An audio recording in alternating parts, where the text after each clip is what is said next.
khale wai tunina KSLN YouTube channel panna leitung thuthang mo satan ba khan som ni ina host new khat gena nei sungni toina banghem chile kata gampe Israel te ina ongkap mi mek mo khi hi vai ta ke saina ama bahangina khaphiam chi vai ta ke saile kata gamma om makai te na bangena hi vai ta ke saina US makai mena Donald Trump ma zong Israel te tunga lungkim lo na hi ka vai ta ke saina bangteng pula khayam chi gen sung na nei ni apai sa hun khat khani kim lai porina Trump ma zong pen hi a Middle East lammo Saudi Arabia akepan kha tha lamnya la zong zin na vani ina ama hi US to pen lom tat na chiding mo hi van lei van zong na khan to na lama zong kilom tama mai na hi Saudi Arabia akepan kha ta nyen ma zong pen ong nong kai sak ong subuai oma le no to kibangina na kasem khop ding hi chi bangena zong Donald Trump na zong pola khiat na nei ngei ai hi bangena US te I kilom tat pi amawi kipol pi gam khat a hi ka ta pen Israelina banghangina ka phem chi again na wa hi le pen Hamas makai khat hi ka ta gam sunga kibu hi chi a theu tak chiangina bom akap bum to akap ka yu hi chi bangena hi Israel te lam palina pula khiat na ne hi ka tha gawa ke pan Saudi Arabia te ina US gam sungma ma zong investment tampi takabor na 5 trillion banga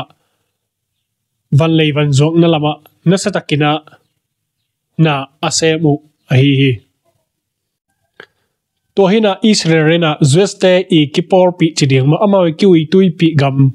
khata hi ka ta pen hi bangina na ong sep na bom to akap na hangina Trump and ahe ma ahe BBC te again na ahi le pen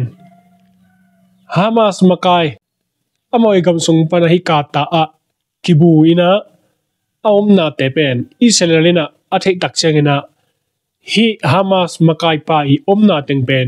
bom to akap ahi chi hi Israel te ina akam na mun ahi ra pen Gaza to mata Israel kido ke kap na kilem na bor ke trek na dingina akibor na mun kwar pi khat ahi hi chi na BBC te tung to na zong pula khet na nei oi Israel te na hibangina akap na hangina pen amawi target akap no pa u Hamas makai pa pen kap khaloina hi Hamas makai ahilo adang mi guk table kap kha hi chi to hina hi kata sunga amawi khopi khat hi mete du ha khopi pen hibangina Israel te na om na mo hi Hamas makai pai om nai do ha myu pen akapu ahi oi hibangina bom akhiat na pen van leng to mete lengina akhiat nge thina hibangina Israel te I bom khiat na kata gam sunga hibangina gam tat na uhangina leitung bup ki porna tol dom te akipalina US in pikang mate Donald Trump te nge tin zong pen hi Israel te gam tat na te pen hial ma uhi China mo paina ane u hi bangina thurela omna te hangina pen his hangina buaina kido ke kap na te pen na sata kena hangzo thei ding hi China zong ki omai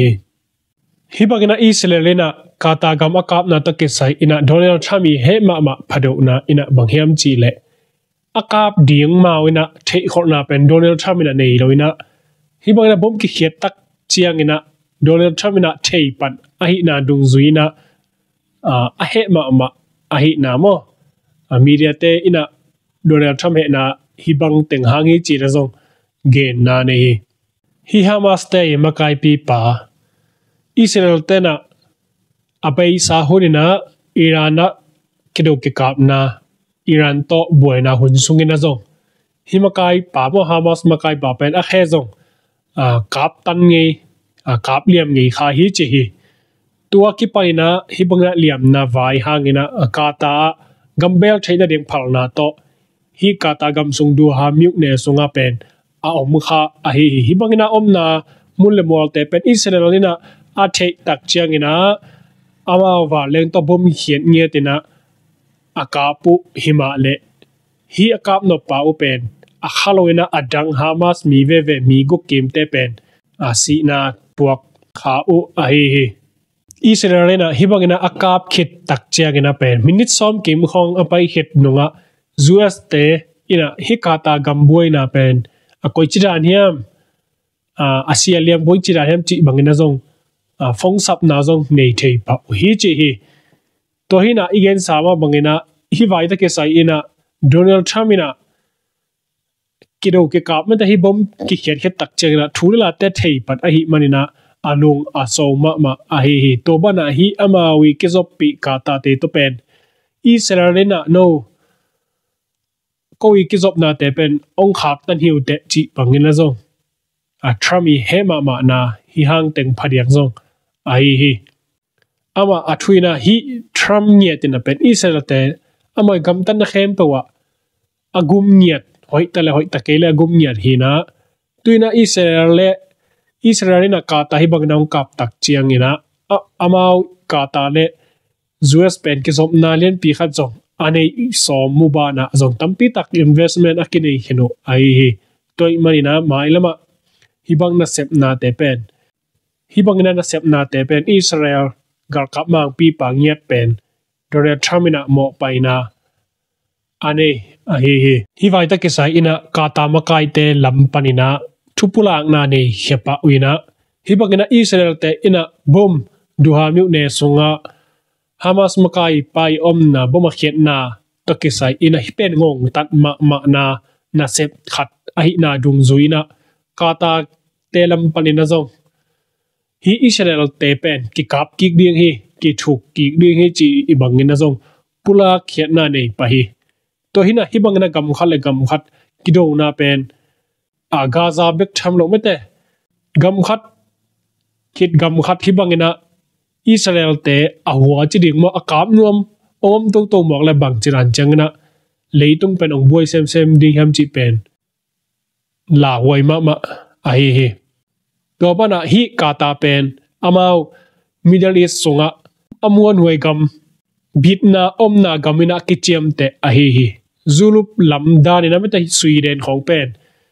a thuki kup nam le Sweden a bitna omna ma gamina kichap te na hina to muna pen thuki kup na ding violent biam le to muna vaki kumu gamma kai te vapaina na sep khop na hi zongina kimu khop na ani na gamu a hi bang ma ina hi Middle East sunga ka ta zong pen gam bitina kichiam te me thula vai hom na kimu khop na khat om le zong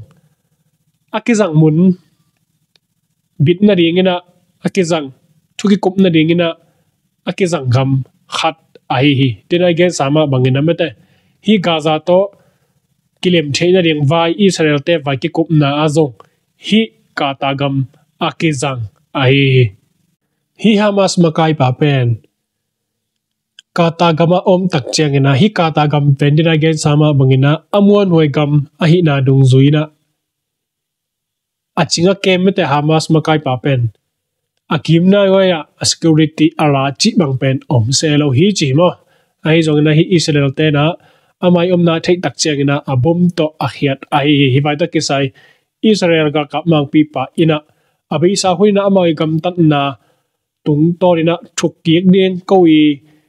lampalina ka gen sama bangina na asem ki hilelung chi bangina Israel ga kap mang pi pa ina pula khena zong nei hia hi Fox News te ina again na wo pen